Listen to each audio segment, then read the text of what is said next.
let's get into the details of Dak Prescott. For the 2021 season, Dak Prescott is clearly on pace of doing something remarkable, not just for his career, but for this franchise.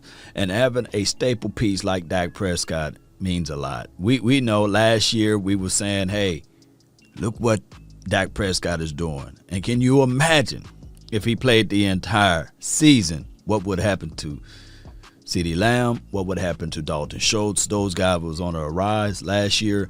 And look, Dalton Schultz continued to ascend, and CeeDee Lamb as well. But let's not leave out Cedric Wilson. However, let's look into the details of Speak for Yourself. They had a little piece about Dak Prescott, and I want to talk about the sentiments of how much Dak Prescott improved instead of looking at one end of the situation, but look at the entire picture. And I get it. A lot of people, it's hard to see the picture when you are in the frame. A lot of people looking at it like, hey, the Cowboys are this and the Cowboys is this.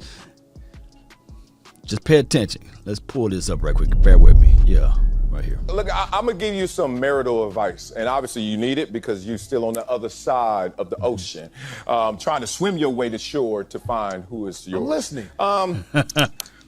Get out this mindset that somebody has to be the best at something. Just get someone who's consistently excellent. And I think you will be better served. If you look at this in totality, none of these guys should be slighted. But when you want to put someone higher than Dak Prescott, that's when I say you shouldn't put him higher just because he does one thing better than Dak. Because there are going to be other things you're not noticing that he's doing worse than Dak. So one thing I heard Colin Cowherd say that I really respect is when you're trying to do a summation of someone, take out the best and take out the worst. That's fair. And then just see what the median, where they really are, right? That median.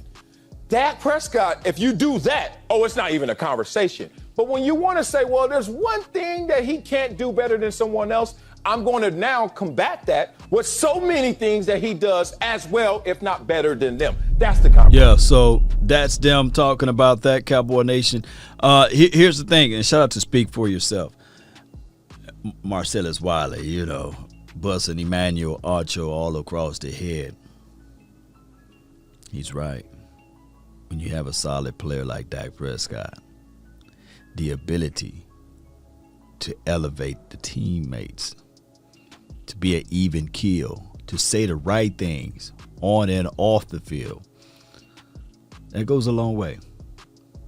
And you can see how the other players gravitate toward him. Man, my goodness. Oh, in the trade situation for Michael Gallup, the Cowboys are not going to trade Michael Gallup. Let me repeat, the Cowboys are not going to trade Michael Gallup. They're good guys, close guys to Dak Prescott. They work out all through the offseason. And if anything, they're going to try to keep that continuity, that rapport with each other. The chemistry is there. Now, shout out to Cedric Wilson. He been a clutch guy for Dak Prescott as well, and they work out all off season together as well. These wide receivers, they hungry, they want it. Lamb, Cedric, Amari Cooper, Gallup, I get it. There are a lot of people who like to say, hey, if you move this over there and insert that over here, and maybe we can do this with Noah Brown, it don't work that way, baby. It don't. I recall a lot of people before the season even kicked off, watch Simi Fehoko. He's going to be the number 2 receiver or number 3 receiver. No. These guys, iron sharpen iron, steel sharpen steel, but they work out together. And, of course, Fehoko, he may have a situation next year to present himself, but let him develop on his side. Now, let's talk about Dalton Schultz. I think the QB passer rating is like 136 when targeted. So that goes a long way. He's a sure hands catcher. One can say that out of the 12 personnel, look, it's so dangerous. You keep the opposition on their heels. You keep everybody looking like, man, how can we slow this down? Because now you can flex this guy on the outside, and he can still eat, or even in a pinch, if he's in line blocking, you don't know whether or not he's going to stay or go up that field vertical.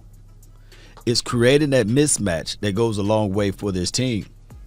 The linebackers looking at it like, man, I can't cover this man all day. And as soon as you bring the light body work in, the safety juxtaposed to the linebacker, the Cowboys running the rock.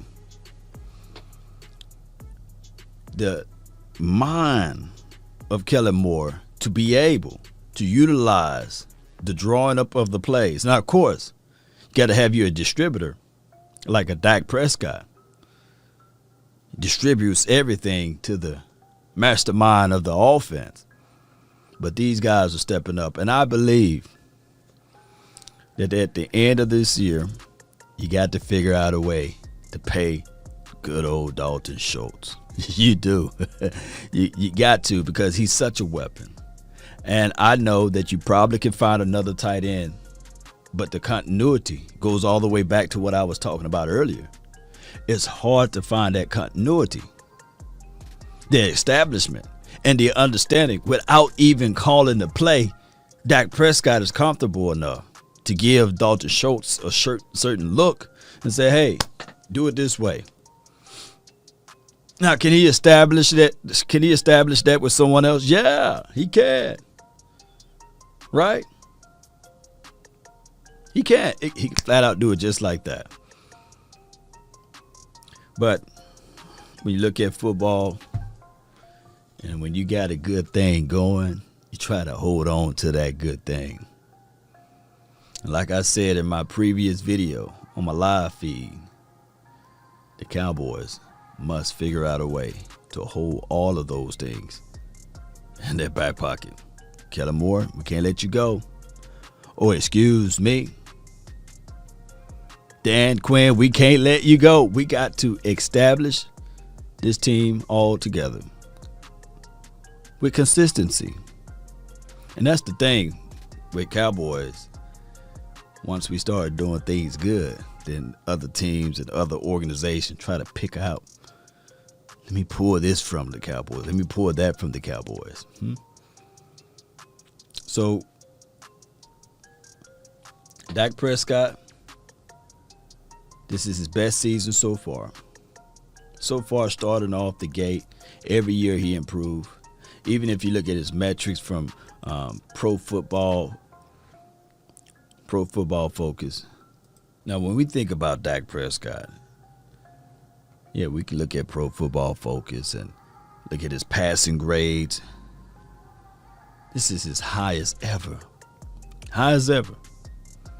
Completing like 87 as far as their grade overall score in passing. The previous year he was at 80. The previous year before that, 76, 73, 67, 79. This man is operating at 87 on a consistent basis. Overall grade, collective grade so far. And I know we can nitpick about, what they utilize as a scoring card here and scoring card there, but collectively, whatever metric system that they use, it's never been this high. That's a good thing about numbers, right? How did they grade him the year before that? How did they grade him the year before that? This is his highest grade across the board. Lowest grade on running the rock. We don't want Dak Prescott to run anyhow, right? We want him to throw the ball around, and that's what he's doing. Throwing the ball all around, finding his targets, and hitting his guys. Shout out to Schultz, shout out to Lamb, shout out to Amari Cooper, shout out to Cedric Wilson and Jarwin. Complete team, Tony Pollard and Ezekiel Elliott. Dak Prescott finds the open receiver, and he takes advantages of the situation and the opportunity. That's what he's been doing, Cowboy Nation. So it goes all the way back to what Marcellus Wiley said. Yeah, there will be other quarterbacks that's better than Dak Prescott in maybe one category or another. But as a collective, Dak Prescott is on top of things. The overall, Dak Prescott got it. And people fail to realize playing quarterback for the Dallas Cowboys. Everything, absolutely everything, is under the spotlight. It's not like playing football in Kansas. No, it's not like playing football somewhere in Florida. This is the Dallas Cowboys, baby. All eyes on me.